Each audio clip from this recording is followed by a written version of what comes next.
En la primera unidad, por ejemplo, tenemos aquí del 18 de mayo al 24 de junio del 2022, ¿verdad? En teoría, esta última fecha, que es el 24 de junio, pues es la fecha en la que estamos desarrollando nuestro examen, ¿verdad? 24 de junio del 2022. Vamos a ver qué fecha, qué día cae para, para garantizar que no haya cometido ningún error. Ok, 24. Sí, precisamente, ¿verdad? Cae un día viernes, que para pues no sacrificar más el tiempo de la clase, los exámenes los vamos a hacer en días viernes, ¿verdad? Para no tocar los días de clase. ¿Ok? Bueno, pues ahí tiene la Gracias, respuesta. Liz. Listo, ahora. Gracias. Pues les comentaba que he estado tratando de ir haciendo estos apuntes, ¿verdad? Donde voy a ir resumiendo como una especie de guión de la clase y los voy a ir subiendo a la plataforma para que ustedes puedan también ir leyendo, ¿verdad? Lo que vamos abordando, ¿sí? Y de esa manera, pues yo evito escribir tanto en la pizarra y vamos a limitar el uso de la pizarra simplemente al desarrollo de ejemplos, ¿verdad? Porque la letra me sale un poquito fea, ¿ok? Entonces vamos a comenzar con nuestro primer tema, que es el estudio de las distribuciones de probabilidad conjuntas o multivariantes, ¿verdad? Vamos a colocar aquí distribuciones de probabilidad.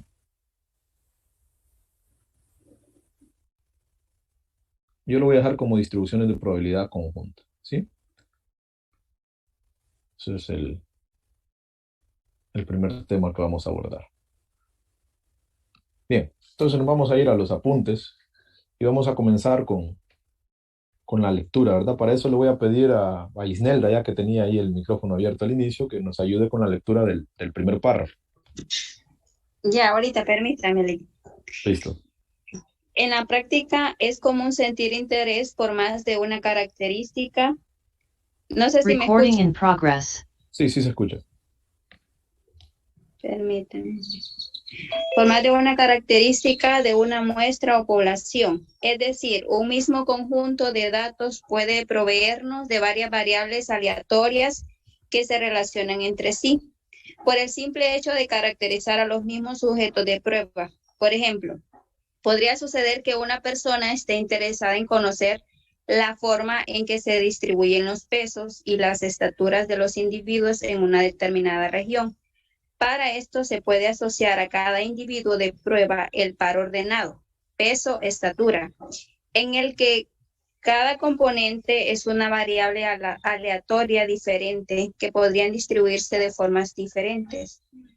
A la distribución de estos pares ordenados se le conoce como distribución de probabilidad conjunta o bivariante. Hasta ahí, Isnelda. Ok. ¿Qué es lo que estamos diciendo ahí? Bueno, hasta el momento, en su clase de estadística uno, ustedes habían enfocado, si no me equivoco, en el estudio únicamente de una variable aleatoria, ¿verdad? Es decir, a ustedes se les daba un conjunto eh, S de estudio, digamos que en este caso el conjunto S podría ser los estudiantes que están eh, conectados ahorita en la sesión de Zoom, ¿sí? Y sobre ese conjunto nosotros estudiamos una característica, un rasgo, que es a lo que nosotros llamábamos la variable aleatoria X. Digamos que sobre este conjunto X, yo estoy interesado en estudiar las edades, ¿sí? Entonces, si yo estudio las edades de ustedes, probablemente, bueno, normalmente eso se suele colocar, ¿verdad? Esto no es necesario que lo apunten, es simplemente un repaso. Eso se suele colocar en un plano en el que la variable aleatoria se coloca en el eje X y las frecuencias se suelen colocar en el eje Y. Pero como son probabilidades las que analizamos, pues normalmente estas frecuencias son relativas, ¿verdad? Es decir, se transforman en un porcentaje o probabilidad. De manera que pueden aparecer individuos con 18 años con cierta frecuencia relativa, pueden aparecer individuos con 19 años con otra frecuencia relativa, pueden aparecer individuos con 20 años con una frecuencia más alta y así sucesivamente, ¿verdad? Y probablemente aparezcan individuos con 21 años ya menos frecuentemente y así sucesivamente. De manera que nuestra variable aleatoria X que estamos estudiando tiene una distribución, esta distribución suele ser más o menos gaussiana, ¿verdad? En la mayoría de casos, ¿sí? O sea, cuando yo hablo de la distribución es la forma en que se agrupan las frecuencias relativas en torno a esa variable aleatoria. Pues esto es lo que ustedes estudiaban mente en la clase de estadística uno. Aquí la cosa va a cambiar un poquito cuando hablamos de probabilidades conjuntas. ¿Cuál es el cambio que se va a dar aquí? Bueno, que sobre el mismo conjunto de prueba, que es X, yo puedo estar interesado en más rasgos, ¿sí? Cada uno de los individuos que está conectado ahorita en la sesión de Zoom, o sea, cada uno de ustedes, tiene más información que a mí me podría interesar. Las edades, las estaturas, el coeficiente intelectual, el peso, el género, etcétera, etcétera, ¿verdad? Entonces, para cada uno de estos individuos, en lugar de asociar una única variable, yo puedo asociar varias variables, ¿sí? Digamos, para Isnelda, que es quien nos hablaba ahorita, yo puedo asociar varias variables, x1, x2, etcétera, ¿verdad? Donde x1 puede ser la edad, x2 puede ser el peso. Eh, para Ricardo, me parece que hay alguien por ahí llamado Ricardo, pues igual yo puedo estudiar las mismas variables x1, x2, etcétera, ¿verdad? Es decir, lo que estamos haciendo ahorita es pasando del enfoque clásico de la estadística, que es básicamente el estudio de una variable singular, a un enfoque un poquito más general, donde tenemos vectores que capturan variables aleatorias, ¿verdad? Por poner un ejemplo. Y bueno, antes de seguir haciendo un poquito de spoiler sobre lo que vamos a hacer, pues vamos a continuar con la lectura, ¿verdad? Donde se va a ir aclarando un poco cómo es que vamos a pasar de estudiar una única variable a estudiar dos o más variables, ¿verdad? Vamos a ver que cuando tenemos dos variables, yo puedo colocar por aquí una, por aquí la otra, y las probabilidades pueden ir en un eje Z, ¿verdad? Un eje de probabilidades, ¿sí? Y así sucesivamente. Y esto pues se puede generalizar a más variables donde su representación ya no es tan sencilla. ¿Ok? Pues bueno, vamos a continuar entonces con la lectura y le vamos a pedir a Aquiles Castellanos que siga con el segundo párrafo. Enseguida. Ujú. En el ejemplo anterior, podría ocurrir que, además de conocer la estatura y el peso de los individuos, también nos interese estudiar su edad. En este caso, a cada individuo se le podría asociar la triada: peso, estatura, edad, donde cada una de las componentes es nuevamente una variable aleatoria que se distribuye de alguna forma. Nuevamente, la forma en que se distribuye el conjunto de triadas de todos los individuos de interés es un ejemplo de una distribución de probabilidad conjunta. Pero en, en lugar de llamarle bivariante, se le denomina multivariante. En general, no hay un límite de variables en estudio de distribuciones multivariantes. Pero en este texto nos enfocaremos particularmente en la distribución bivariantes. Ok, hasta ahí. Muchas gracias, Aquiles. Pues bueno, ahí es lo que mencionábamos, ¿no? Eh, Nosotros vamos a tratar de generalizar ahora. Por ejemplo, en el caso en el que hay dos variables de interés para cada individuo, por ejemplo, edad y estatura, pues eso se puede representar. Vamos a ver, en el enfoque clásico de la estadística, asociaríamos a la edad un histograma que nos da la distribución de las probabilidades, ¿sí? Aquí podría haber un histograma.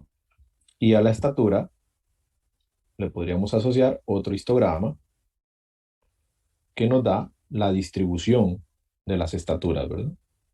Vamos a decir que la edad va a ser la variable aleatoria E y la estatura va a ser eh, la variable aleatoria S, ¿sí? Vamos a suponer eso. Pues bueno, en lugar de estudiar estas variables de forma independiente, cuando hablamos de una distribución de probabilidad conjunta, digamos que esta es la distribución de las edades y que esta es la distribución de las estaturas, en lugar de estudiar estas distribuciones de forma independiente, las estudiamos de forma conjunta, ¿verdad? Cuando son dos variables, como este caso, edad, estatura, pues se le llama bivariante, ¿verdad? Entonces yo puedo poner por aquí la variable aleatoria edad y puedo poner por aquí la variable aleatoria estatura, ¿sí? Y bueno, lo que se me formaría aquí sería una especie de figura tridimensional, una curva, ¿verdad?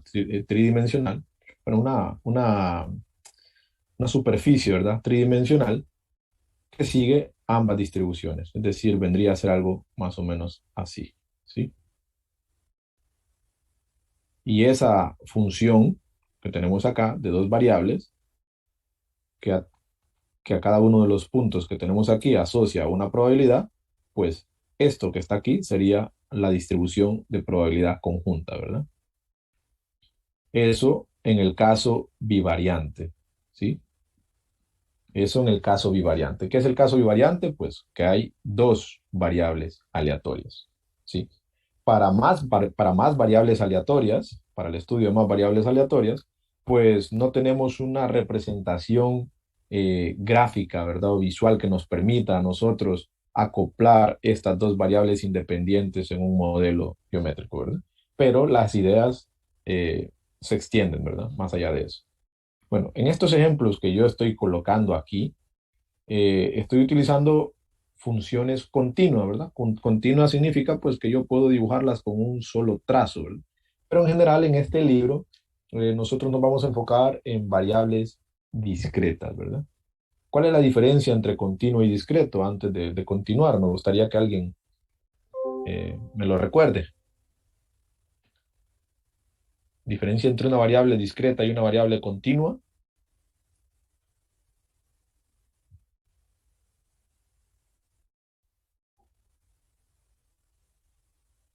Primer día de la clase de estadística uno. Discreta es que se puede contar, ¿vale? Correcto. Una variable aleatoria, bueno, esa es la forma popular en que lo decimos, ¿verdad? Una variable aleatoria discreta es aquella que proviene de la acción de contar, ¿verdad? Pero en realidad es que puede tomar una cantidad finita de valores, ¿verdad? Finita. O a veces, pues también podemos decir numerable, ¿verdad? Numerable de valores, ¿sí? Esa es una variable aleatoria discreta, lo que usted puede contar, ¿sí? Puede llegar hasta el infinito. Por ejemplo, la cantidad de escudos que yo obtengo al lanzar infinitamente una moneda al aire. Eso es una variable aleatoria discreta porque yo puedo ir contando los escudos. Pero si el proceso lo repito infinitamente, pues eso no va a tener fin, ¿verdad? Pero bueno, se puede ir contabilizando. Esa es una variable aleatoria discreta, aquella que se puede contar. Y las variables aleatorias continuas son aquellas que vienen de la acción de medir. O sea, pueden tomar cualquier valor dentro de un intervalo de valores, ¿verdad? Por ejemplo, las estaturas suelen ser variables continuas, ¿verdad? Porque una persona puede medir 1,68, pero puede medir 1,68,7 o puede medir 1,68,75, ¿verdad? Y la precisión con la que yo puedo medir, ¿verdad? Esos valores, pues, eh, es infinita, ¿verdad? Esa precisión puede seguir aportando decimales, entonces esas son las variables aleatorias continuas. Estas que yo he representado aquí, la edad, se puede considerar como una variable aleatoria discreta si es que solo me interesan los años, o se puede considerar como una variable aleatoria continua si es que me voy a interesar en años, meses, días, minutos, segundos, milisegundos, etcétera, ¿verdad? Y esta pues también suele ser una variable aleatoria continua. Entonces, yo he explicado lo que es una distribución de probabilidad conjunta con estos ejemplos, pero en realidad nosotros en esta clase vamos a estudiar variables aleatorias discretas.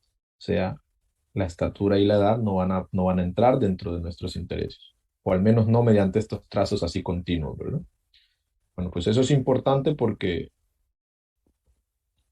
tenemos que ubicarnos, ¿verdad? Estamos estudiando entonces distribuciones de probabilidades conjuntas, quiere decir que hay varias variables aleatorias sobre una misma muestra y discreta, ¿verdad? Es decir, cada variable puede tomar una cantidad finita de valores, ¿verdad? De hecho, lo voy a dejar esto aquí plasmado como un recordatorio.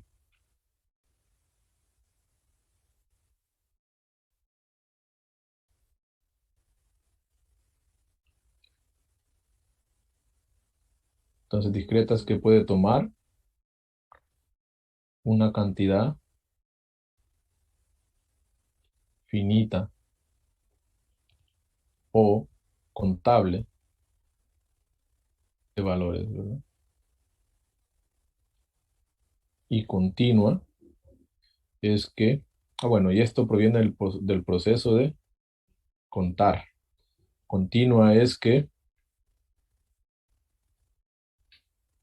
puede tomar una cantidad infinita, no numerable, ¿verdad? O no contable de valores. Y esto proviene del proceso de medir, ¿verdad? Infinita no contable es porque ya había dicho, ¿verdad? Que una variable aleatoria discreta puede tomar una cantidad infinita de valores, como en el caso de contabilizar la cantidad de escudos que caen al lanzar infinitas veces una moneda al aire. Eso es infinito, pero se puede contar. Pues las continuas son infinitas, pero que no se pueden contar, ¿verdad? Por ejemplo, ¿cuántos números hay entre 0 y 1? Hay infinitos números que no se pueden contar, ¿verdad? Pero ¿cuántos números naturales hay? Pues ahí hay infinitos números, pero estos sí se pueden contar. Pues esto es discreto y esto es continuo, ¿verdad? Para que tengamos ahí una idea clara. ¿Ok? Bueno, hasta aquí no sé si hay alguna pregunta con lo que estamos a punto de abordar.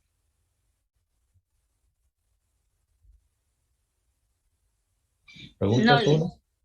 Ok. Entonces estamos claros, ¿verdad? Que nos vamos a interesar por distribuciones de probabilidad que son conjuntas, pero donde las variables aleatorias van a ser discretas, ¿verdad? Eso va a ser nuestro objeto de estudio. Bueno, seguimos entonces y vamos a ir entrando ya a lo que son las distribuciones de probabilidad bivariantes discretas. Y le vamos a pedir a Douglas que nos ayude con la lectura, por favor. 1.2. Distribuciones de probabilidad bivariantes discretas. A lo largo de este documento, restringiremos nuestra atención al caso en el que todas las variables aleatorias que integra una distribución de probabilidad conjunta son discretas, como es natural y con el ánimo de ser lo más específicos posible. A estas distribuciones les denominamos distribución de probabilidad multivariante discreta. De aquí en adelante omitiremos tanto lujo de detalle, pero es importante que el lector tenga esto presente. Ok. Defin Hasta ahí, Douglas. Muchas gracias. Pues eso es precisamente lo que acabamos de mencionar, ¿verdad? Que es en lo que nosotros nos vamos a enfocar. Y llegamos pues a nuestra primera definición, ¿sí? Sean X y Y dos variables aleatorias discretas, la función masa de probabilidad conjunta está dada por una función, ¿sí? Una función P que está en términos de dos valores X y que viene dada pues por la probabilidad de que la variable aleatoria X tome un valor X en particular y que la variable aleatoria Y tome un valor Y en particular. Esta definición a veces al estudiante le suele parecer rara, pero básicamente lo que quiere decir es eso, ¿verdad? Si yo tengo dos variables aleatorias discretas, la función masa de probabilidad es una función P minúscula que lo que hace es a cada punto X, Y le asigna la probabilidad que viene dada en términos de P mayúscula de que la primera variable tome ese valor de X en particular y que de que la segunda variable tome un valor de Y en particular, ¿no? Donde los valores de X y de Y pues son números reales, ¿verdad? Eso es lo que estamos diciendo. Son números entre menos infinito e infinito, ¿sí? Eso es una función masa de probabilidad. Pues bueno, para que quede más claro lo que es una función masa de probabilidad, vamos a ir al siguiente ejemplo. Bueno, los siguientes ejemplos, que son los que nos vamos a enfocar la clase de hoy.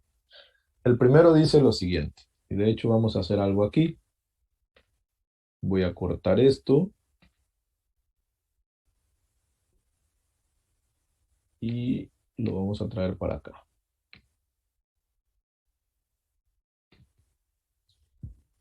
Vamos a ver. Ejemplos entonces. Y vamos a pegar eso. Ok. El primero dice lo siguiente. Suponga que se tiene un experimento que consiste en lanzar un dado y una moneda. Sea X el resultado obtenido al lanzar el dado y Y el resultado de lanzar la moneda. O sea, en la variable aleatoria X yo voy a registrar los posibles resultados del dado y en la variable aleatoria Y yo voy a registrar los posibles resultados de la moneda. Determine el espacio muestral y la función masa de probabilidad conjunta. Bueno, ¿qué es el espacio muestral? Eso es algo que nosotros aprendíamos en estadística 1, pero si alguien no lo recuerda, es el conjunto, lo vamos a definir, ¿verdad? De hecho, voy a colocarlo completo. El espacio muestral, para recordar un poco, S es el conjunto de todos los posibles resultados que puede tener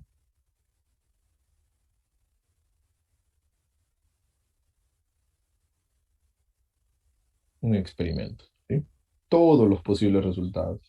Pues bueno, en este caso el experimento es lanzar un dado y una moneda, ¿sí? Ah, pues bueno, ¿cuáles serán todos esos posibles resultados? Vamos a poner aquí una S mayúscula. Y recuerden que X son los resultados del dado y Y los resultados de la moneda.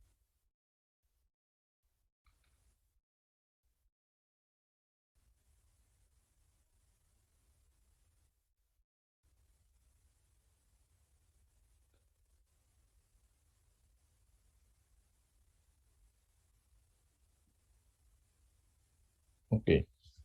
Entonces, en el espacio muestral S, yo puedo tener que en el dado, recuerden que un dado, qué valores puede arrojar un dado? ¿O qué valores pueden salir en la cara superior de un dado cuando lo lanzamos? Del uno al 6. Del 1 al 6, ¿verdad? Entonces, el primer resultado que podría generarse es que en el dado obtenga un 1 y voy a dejar fijos los resultados de la moneda, ¿sí? Vamos a suponer que la moneda solo puede solo puede arrojar cara o cruz, ¿sí? Entonces, un resultado puede ser tener 1 y cara, un poco feo, 1 y cara,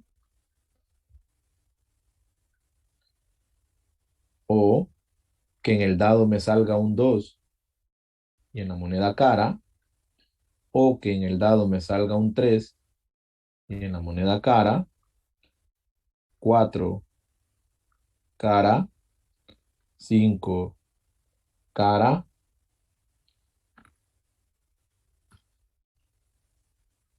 y 6 cara.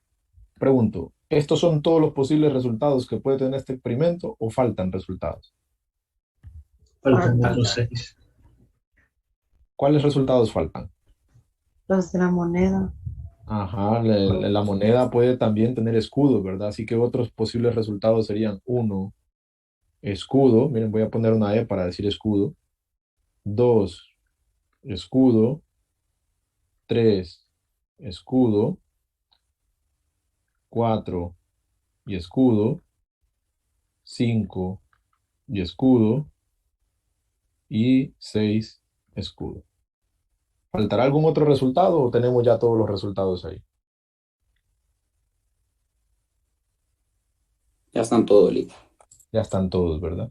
Bueno, pues ya tenemos nuestro espacio muestral. Miren, nuestro espacio muestral está compuesto por todos los posibles resultados de un experimento que tiene dos componentes, donde la primer componente es una variable aleatoria por sí sola. ¿Por qué es una variable aleatoria? Porque el resultado del dado de por sí ya es un resultado aleatorio. Y donde la segunda componente Y también es una variable aleatoria, porque los resultados que podemos obtener al lanzar una moneda al aire también son aleatorios. Entonces, estos son todos los posibles resultados que puedo obtener en mi experimento. Ahora vamos a intentar encontrar la función masa de probabilidad de esta variable conjunta, ¿sí? Ok. Para eso, pues tengo que identificar todos los puntos muestrales, ¿verdad? Si ustedes se fijan, cada uno de estos puntos es único, ¿sí? No hay ninguno que se repita. Uno cara no es lo mismo que uno escudo. Dos caras no es lo mismo que dos escudos. Tres caras no es lo mismo que tres escudos. Y así sucesivamente. Cuatro escudos no es lo mismo que cinco escudos. Es decir, si yo ubicara esto no es necesario, pero puede ser enriquecedor, ¿verdad? Si yo ubicara X aquí como los resultados del dado, ¿sí? X son los resultados del dado, no lo pierdan de vista. Y ubicara Y aquí como los resultados de la moneda, y en la moneda, pues a cara le pongo el valor de 1 y a escudo le pongo el valor de 2, y los dados tengo aquí 1, 2, 3, 4, 5, 6. Cada uno de esos elementos en mi espacio muestral tiene una única ubicación dentro de este plano, ¿verdad? Por ejemplo, aquí, este es 1, 2, 3, 4, 5 y 6 aquí más abajo. Por ejemplo, este punto se corresponde con este evento, ¿verdad? 1 cara. Este punto se corresponde con este evento, 1 escudo, ¿sí? Recuerden que Y son los resultados de la moneda y 2 es escudo, ¿verdad? O sea, cada uno de estos puntos en mi espacio muestral tiene una ubicación única, ¿verdad? Dentro de este plano que tenemos acá. Pues bueno, entonces cada uno de esos eventos es único. ¿Y con qué probabilidad puede ocurrir cada uno de estos eventos? 1 cara, por ejemplo. ¿Con qué probabilidad yo puedo obtener un 1 y una cara? ¿Quién me lo dice? De 1 en 12. Ah, de 1 en 12, ¿verdad? Porque este es un evento único dentro de 12 resultados que pueden ocurrir con la misma probabilidad, ¿verdad? Ah, bueno, pues la probabilidad de obtener 1 cara es 1/12. ¿Y la probabilidad de obtener 2 caras cuál es? Lo mismo, 1/12. 1/12 también, ¿verdad? Ah, bueno, o sea que mi función masa de probabilidad conjunta viene dada de la siguiente forma. Y esto lo puedo hacer mediante una tabla, ¿verdad?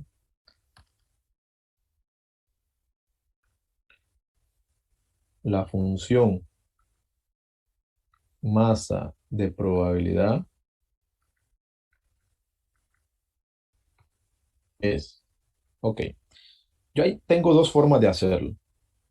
Mediante una tabla de contingencia se le llama una, o mediante un arreglo un poquito más sistemático. Lo voy a hacer de las dos formas si ustedes eligen, ¿sí? Primero, voy a colocar aquí la variable aleatoria X, hago una columna, voy a colocar aquí una variable aleatoria Y, trazo otra columna,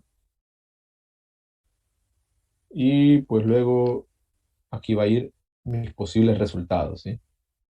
P de X, Y, ¿ok?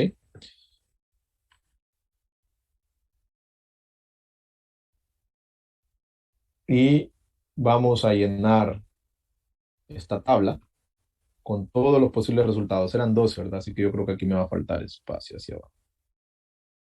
Bueno, igual si sobra, lo dejamos ahí.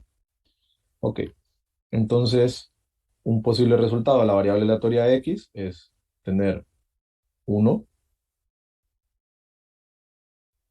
y cara. Voy a representar la cara, perdón. Voy a representar la cara con C. El otro posible resultado es tener 2. Bueno, yo creo que vamos a ajustar el espacio, así que vamos a hacerlo pegadito. 2 y cara, 3 y cara, 4 y cara, 5 cara, 6 cara, 1 escudo, 2 escudo, 3 escudo, 4 escudo, 5 escudo, 6 escudo. Y bueno, para cada uno de estos eventos, la probabilidad de 1 cara es 1/12, como bien me lo dijeron ustedes. La probabilidad de que ocurra 2 cara es también 1/12. y así sucesivamente, ¿verdad? En este caso, pues todas las probabilidades son 1/2. De manera que esta P de X, Y es mi función masa de probabilidad conjunta. Función masa de probabilidad conjunta. Que ustedes la deben entender, esta función, como la probabilidad de que la primera variable aleatoria tome el valor de 1 y que la segunda variable aleatoria pues arroje una cara, ¿verdad? Así lo debemos interpretar. Y así sucesivamente el resto. Así que esta es mi función masa de probabilidad conjunta. Recuerden, ¿verdad? Que en matemáticas llamamos función a una relación que asigna a cada valor, a cada elemento de un conjunto, pues un valor, ¿verdad? Un único valor. Pues en este caso, a este elemento del conjunto le asignamos este valor. A este otro elemento del conjunto le asignamos el mismo valor, mediante una función P, ¿verdad? Que asigna a estos elementos estos valores. Por eso se llama función masa de probabilidad. Ok, ¿preguntas hasta ahí, chicos? Todo claro. Ok, ¿los demás estamos bien? Todo Sí, claro, Liz. Lick. Sí, le está claro. Bien, esta es una forma, ¿verdad?, de hacer los arreglos. Esta forma es particularmente útil cuando hay más de dos variables, ¿verdad? Que usted puede poner aquí la X, la Y, la Z y todas las variables que usted tenga, o X1, X2, X3, todas las variables que usted tenga, las puede poner y al final una columna con todas las probabilidades, ¿sí?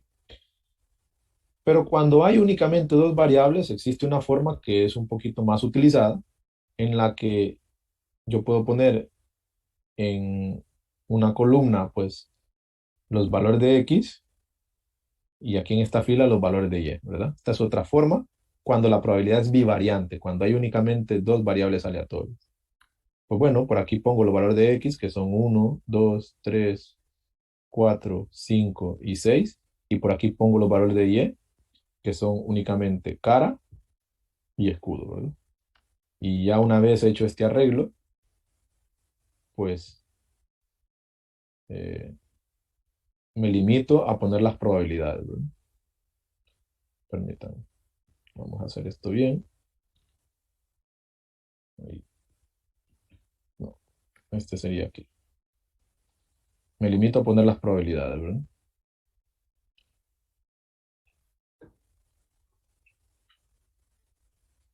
Y en este caso la probabilidad de tener 1 cara sería 1/12. La probabilidad de tener 1 escudo sería 1/12. La probabilidad de tener 2 caras sería 1/12. La probabilidad de tener 2 escudos sería 1/12 y etcétera, ¿verdad? Todas estas casillas se llenan con con la misma probabilidad, que es 1/12. ¿Estamos de acuerdo? Esta es otra manera de ordenar o de expresar la función masa de probabilidad cuando tenemos únicamente dos variables, ¿verdad? Que también es válido. Al final, esto y esto nos arroja la misma información. ¿Estamos de acuerdo? Sí, Lick. Sí. Bien. Ese era nuestro primer ejemplo, entonces vamos a ver cómo estamos con el tiempo. Vamos bien. Tenemos tiempo para un ejemplo más. Bueno, pero antes me gustaría volver aquí a esta visión geométrica que teníamos de esto, ¿verdad? Como a cada uno de estos puntos en el espacio muestral, voy a poner aquí que el 1 es cara y que el 2 es escudo. Como a cada uno de estos elementos en el espacio muestral le asignamos el mismo valor, 1/12, yo puedo trazar aquí un tercer eje, ¿no? Que es el eje donde voy a colocar las probabilidades, donde cada uno de estos valores tiene exactamente, donde cada uno de estos puntos en el espacio muestral tiene exactamente la misma probabilidad asignada, ¿verdad? Eso da lugar a una especie de histograma, lo podríamos ver, ¿verdad? O un gráfico de puntos, como los que miraban en estadística clásica, pero ahora en dos dimensiones, ¿verdad? ¿Sí? Tenemos ahí, ¿verdad? Como una especie o sea, esto podrían ser perfectamente los puntos de un cubo, ¿verdad? De la tapa superior de un cubito, ¿sí? ¿Por qué? Porque todos esos puntos están a una misma altura. ¿Cuál es esa altura? Pues la probabilidad 1/2, ¿verdad? O sea, nosotros podemos expresar esa probabilidad de una forma geométrica también, ¿verdad? Mediante una función de este tipo. Ok, quería mencionar eso. Sí, dígame. Con respecto a la figura, Ujú. no sería simplemente como que esos puntitos flotando, porque si se Sí, hace un cubo significa que se van a unir. sí, sí. Lo que quería decir es que todos están a la misma altura, ¿verdad? Todos están a la misma altura que sería la tapa de un cubo que no debe verse, ¿verdad? Sí. O sea, a eso me refería. A que todos están en un mismo plano, pues, para ser más explícito. Los puntos de la función masa de probabilidad son esos puntitos en negro, pero todos están en un mismo plano, contenidos en un mismo plano horizontal, ¿verdad? Sí, muy bien. Eh, bueno, vamos a otro ejemplo entonces. Y el siguiente ejemplo nos dice lo siguiente. Una tienda tiene únicamente dos estacionamientos disponibles. Dos vehículos se estacionan en la tienda en momentos diferentes del día. Sea X el número de vehículos que eligió el estacionamiento 1 y Y la cantidad que selecciona el estacionamiento 2. Pues vamos a intentar determinar el espacio muestral de las elecciones de esos dos vehículos y vamos a intentar expresar también la función masa de probabilidad conjunta. Vamos a copiar este ejemplo entonces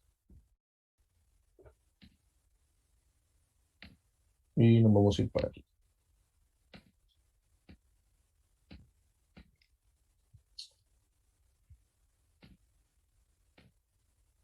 Ok. Bien. Hay dos estacionamientos disponibles, ¿sí? Vamos a llamarle estacionamiento 1 y estacionamiento 2. Voy a ir poniendo eso por aquí.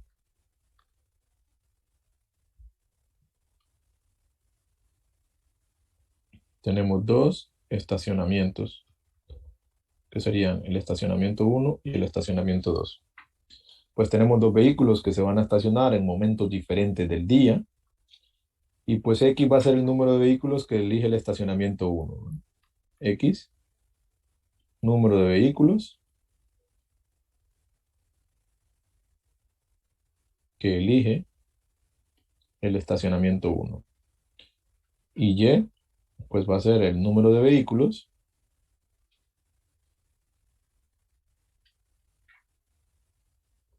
que elige el estacionamiento 2, ¿sí? Entonces, vamos a intentar determinar el espacio muestral y la función masa de probabilidad conjunta. Ya sabemos lo que es el espacio muestral, ¿verdad? Es el conjunto de todos los resultados posibles. Así que en mi espacio muestral voy a colocar puntos de la forma X, Y. ¿Sí? Voy a colocar puntos de la forma X, Y. Bueno, si quieren, eh,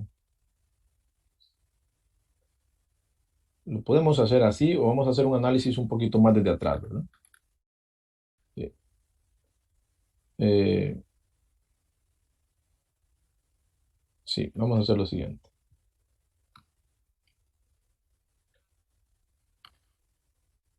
Sea el par ordenado y J, eh, las elecciones, vamos a ir un poquito más desde atrás. Las elecciones del vehículo 1 y 2, ¿sí? Las elecciones del vehículo 1 y 2. Bueno, pues entonces esas elecciones las podemos capturar nosotros en el siguiente conjunto, ¿sí? ¿Qué opción puede elegir el vehículo 1? Recuerden que esta es la elección del vehículo 1 y esta es la elección del vehículo 2, ¿sí? Pongámonos que ustedes van en el primer carro y tienen los dos parqueos. Díganme cuál podrían elegir. El uno. El 1. Vamos a dejar entonces ese valor fijo y vamos a ver qué elige el otro. El otro vehículo, pues podría elegir también el estacionamiento 1 o el segundo vehículo podría elegir el estacionamiento 2. ¿Estamos de acuerdo? Sí. Sí. Ok. Y no hay más elecciones, ¿verdad? Para el vehículo 2. Ahora, también podría haber ocurrido que el primer vehículo elegía el estacionamiento 2 y el segundo vehículo elegía el 1, o que el primer vehículo elegía el estacionamiento 2 y el segundo vehículo el estacionamiento 2 también. ¿De acuerdo? De manera que aquí tenemos el conjunto de posibles elecciones de los vehículos. ¿Sí? Bien. Pues vamos a intentar ahora, vamos a hacer este ejercicio de atrás para adelante, ¿verdad? Y vamos a intentar determinar primero la función masa de probabilidad. Y lo voy a hacer mediante una tablita, ¿sí? Entonces aquí voy a colocar X, no perdamos de vista que X es el número de vehículos que elige el estacionamiento 1, y aquí voy a colocar Y, que es el número de vehículos que elige el estacionamiento 2. Vean que aquí nos determinaba las variables, ¿verdad? X es el número de vehículos que elige 1 y el número de vehículos que elige el estacionamiento 2. Entonces, en este primer punto, ¿cuántos vehículos eligen el estacionamiento 1? 2. Dos vehículos. El primero y el segundo eligen el estacionamiento 1. ¿Y cuántos eligen entonces el estacionamiento 2? Ninguno. Cero, ¿verdad? Ok. En este segundo punto, ¿cuántos vehículos eligen el estacionamiento 1? 1. Y el estacionamiento 2, 1 también. 1, ¿verdad? Y así sucesivamente, ¿verdad? En este punto, un vehículo elige el estacionamiento 2 y un vehículo elige el estacionamiento 1. Así que aquí sería 1 y 1 también, ¿verdad? No tengo por qué repetirlo, porque aquí el primero eligió el 2 y el segundo eligió el 1, pero entonces la cantidad de vehículos que elige el 1 es 1 y la cantidad de vehículos que elige el 2 es 1. No tengo por qué repetirlo. Estamos de acuerdo con esto, ¿verdad?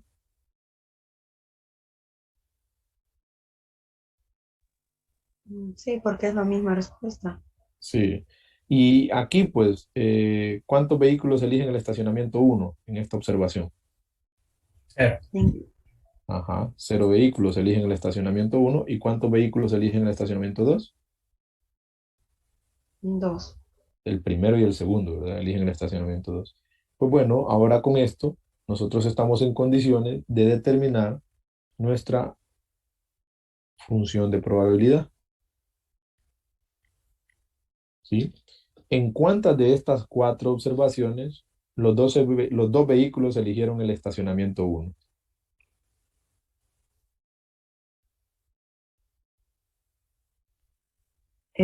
1 de 4. Una de cuatro, ¿verdad? Entonces la probabilidad aquí es un cuarto. ¿En cuántas de estas observaciones un vehículo eligió el estacionamiento 1, eso es X, y un vehículo eligió el estacionamiento 2? 1,5.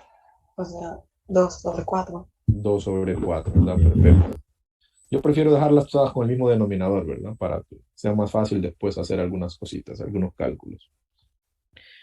Y en todas estas posibles observaciones, ¿en cuántos casos ningún vehículo eligió el estacionamiento 1 y los dos eligieron el estacionamiento 2? Un cuarto. Un cuarto. Perfecto. Entonces, aquí ya tenemos nuestra función masa de probabilidad. Lo pude haber hecho en forma de tabla de contingencia también, ¿verdad? Pero yo lo voy a trabajar así. Esta es nuestra función masa de probabilidad. Lo vamos a abreviar así. ¿Sí? Pero bueno, nos falta todavía determinar el espacio muestral. ¿Cuál es el espacio muestral de este ejercicio? Sería 2, 0, 1, 1, 0, 2. Perfecto. 2, 0, 1, 1 y 0, 2. Son las tres cosas que pueden ocurrir, ¿verdad?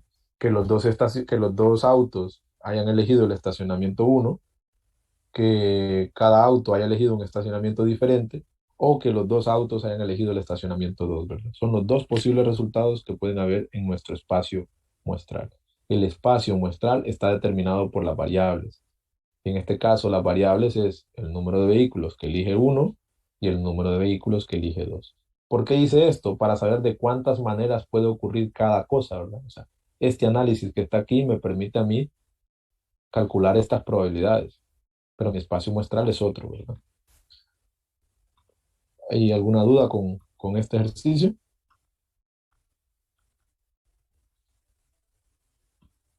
No, Lee. Ok, entonces aquí tenemos lo que sería el espacio muestral. Bien, vamos a pasar al tercer ejemplo, que dice lo siguiente. Permítame.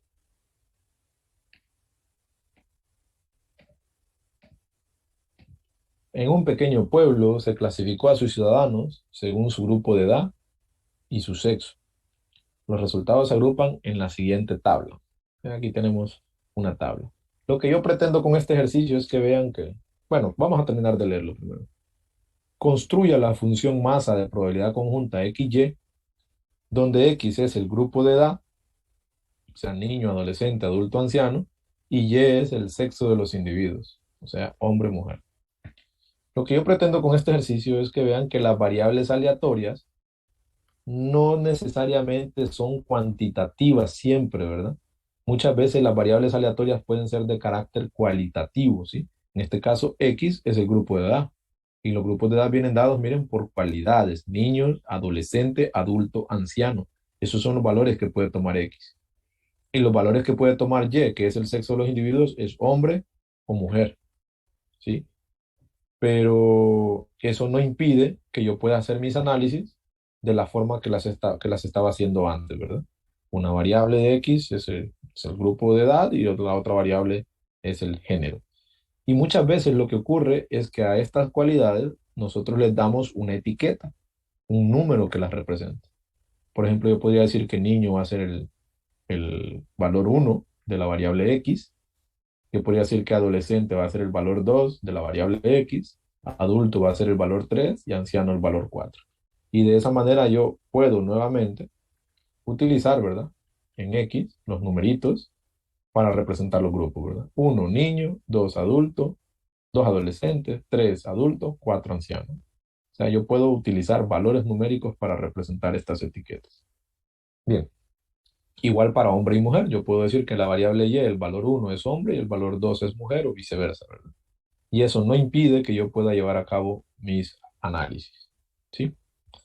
Bueno, pues este ejemplo 3 se lo voy a dejar para que lo trabajen ustedes y vamos a comenzar por este ejemplo en la clase de mañana, ¿verdad? Por hoy pues nos quedaríamos hasta ahí, porque ya se nos fue el tiempo. No sé si hay alguna duda, algún comentario, algo que quieran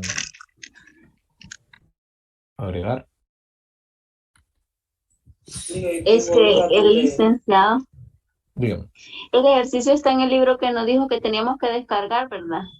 No, estos son unos apuntes que yo voy haciendo y que voy a tratar de ir subiendo al campo, ¿verdad? Y estos son apuntes de Ah, procesos bien. estocásticos, ¿verdad? Sí, esto se lo voy a subir después. Ahorita se lo voy a subir, ahorita mismo. Sí. ¿Alguien más tenía alguna otra pregunta? Sí, donde explicó la probabilidad, ahí me quedó un poco de duda. ¿En cuál? ¿En el 2? Sí, sí, ahí donde sacó X, Y, da por la probabilidad. Ok, ubiquémonos en el contexto, ¿verdad? La variable aleatoria X es la cantidad de vehículos que eligen el estacionamiento uno y la variable aleatoria Y es la cantidad de vehículos que elige el estacionamiento. A esas variables porque es en lo que yo me debo interesar en este caso, ¿sí? Ok, las elecciones que pueden tener los vehículos están capturadas aquí. O sea, aquí yo estoy diciendo que el primer carro puede elegir el estacionamiento uno y el segundo también elegir el uno. Aquí estoy diciendo que el primer carro puede elegir el estacionamiento uno y el segundo el estacionamiento 2, o que el primer carro podría elegir el estacionamiento 2 y el segundo el estacionamiento uno, o los dos, tanto el primero como el segundo, elegir el estacionamiento 2. Ese análisis lo hago acá. Pero luego acá debo colocar cómo se distribuyen mis variables. Bueno, ¿qué es X? El número de vehículos que elige el estacionamiento uno. Una alternativa, la tenemos aquí, es que tanto el primer carro como el segundo elijan los dos el estacionamiento 1. Ah, bueno, como X es la cantidad de vehículos que elige el estacionamiento 1, pues aquí tengo, los dos eligieron el estacionamiento 1 y ninguno el estacionamiento 2. Ah, bueno, ¿y cuántas veces aparece este punto dentro del conjunto de todas las posibilidades? Una vez entre 4 alternativas. ¿Sí? Luego, eh, la otra alternativa que puede ocurrir para la variable aleatoria X es que un carro elija el estacionamiento 1 y un carro elija el estacionamiento 2. ¿De cuántas formas puede ocurrir eso? Pues aquí está, ¿no? En este caso, el primer carro eligió el 1 y el segundo eligió el 2. Bueno, ¿cuántos eligieron el 1? 1. ¿Y cuántos eligieron el 2? 1. El primer carro eligió el 1 y el segundo eligió el 2, pero en ambos casos la cantidad, esa es la variable, la cantidad de vehículos fue 1 en cada caso. Y en este otro caso, un carro eligió el estacionamiento 2 y un carro eligió el estacionamiento 1. Así que esta combinación de que un carro elija el estacionamiento 1 y que un carro elija el estacionamiento 2 puede ocurrir de dos formas diferentes dentro de 4 opciones. Por eso aquí tengo 2 sobre 4. Y este puntito que representa, bueno, que el primer carro eligió el estacionamiento 2 y que el segundo carro eligió el estacionamiento 2. ¿Cuántos eligieron el estacionamiento 2? 2 carros. Esa es mi variable y. ¿Cuántos el 1 entonces? 0. ¿De cuántas formas puede ocurrir esto? Pues de una forma dentro de 4 alternativas posibles. Por eso la probabilidad es un cuarto, ¿verdad? Así fue como construimos esas probabilidades. ¿Estamos claros?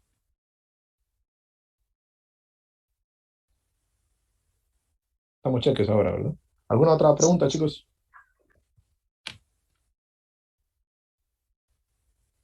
Bien, si no hay preguntas, pues nos quedamos hasta ahí y nos vemos mañana, ¿verdad? Feliz tarde. Gracias, Rick. Bueno. Gracias, Rick. Tarde, Vic.